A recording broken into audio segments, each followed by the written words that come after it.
अब तक सिर्फ कोरोना ही केरल के लिए बड़ा सरदर्द बना हुआ था, लेकिन इतवार को केरल में एक नई परेशानी सामने आई है जिसका नाम है निपाह वायरस। निपाह वायरस से मुतासिर एक 12 साल के बच्चे की मौत भी हो गई, जिसके बाद मरकज से लेकर रियासती सरकार तक इसे कंट्रोल करने में जुट गए हैं।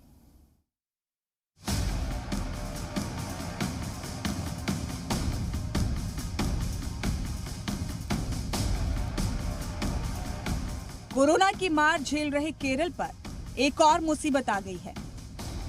इस मुसीबत का नाम है निपाह। केरल के कोझिकोड जिले में निपाह वायरस से इन्फेक्टेड एक बच्चे की मौत हो गई। इस खबर के सामने आने के बाद से ही कोझिकोड इंतजामिया कॉन्टैक्ट ट्रेसिंग में जुट गया है। केरल की वजीर सेहत वीना जॉर्ज ने बताया कि फिलहाल बच्चे के राब्ते में आए लोगों को खोजकर उन्हें मेडिकल कॉलेज में शिफ्ट कर दिया गया है।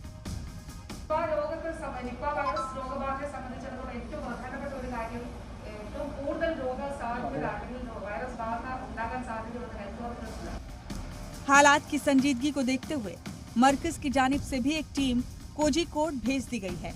अब निपाह वायरस को लेकर कई तरह के सवालात लोगों के मन में आने लगे हैं।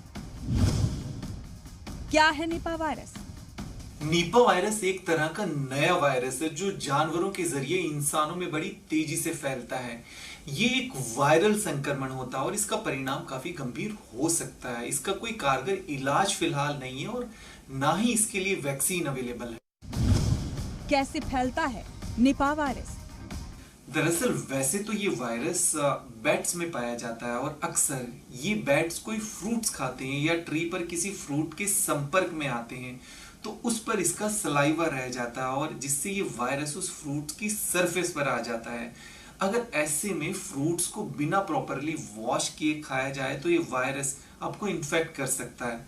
इसके अलावा ये वायरस पिग्स और बैट से यानी एनिमल से ह्यूमन में ट्रांसमिट हो सकता है या फिर इन्फेक्टेड फूड के जरिए ह्यूमन से ह्यूमन में भी ट्रांसफर हो सकता है। निपाह वायरस से इन्फेक्टेड शख्स में किस तरह की अलामात दिखती है, ये भी लोगों के बीच बड़ा सवाल है। इस वायरस से संक्रमित व्यक्ति को बुखार, सिर दर्द, मांसपेशियों में दर्द, गले में खराश, उल्टी होना, चक्कर आना, एटिपिकल निमोनिया। फिलहाल निपाह की वैक्सीन नहीं है, इसलिए ज़ाब्तों की पासदारी ही निपाह से बचने का वाहिद रास्ता है। इस वायरस का इलाज फिलहाल नहीं मिल सका है, इसलिए सावधानी ही एकमात्र इलाज है। सावधानी के तौर पर फलों को खरीदते खाते समय सावधानी बरतें, बैट्स और पिग्स के संपर्क में आने से बचना और संक्रमित व्यक्ति के संपर्क में आने से बचना है। इसके प्रति जितना हो सके हमें जागरूकता करनी है।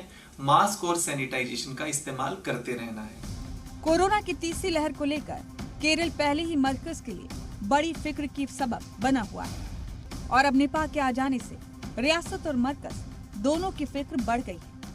फिलहाल रियासती सरकार का पूरा ध्यान कॉन्टैक्ट ट्रेसिंग पर है और वो पूरी कोशिश करेगी कि निपाह केरल में अपने पैर ना जमा पाए। ब्यूरो रिपोर्ट, जी मीडिया।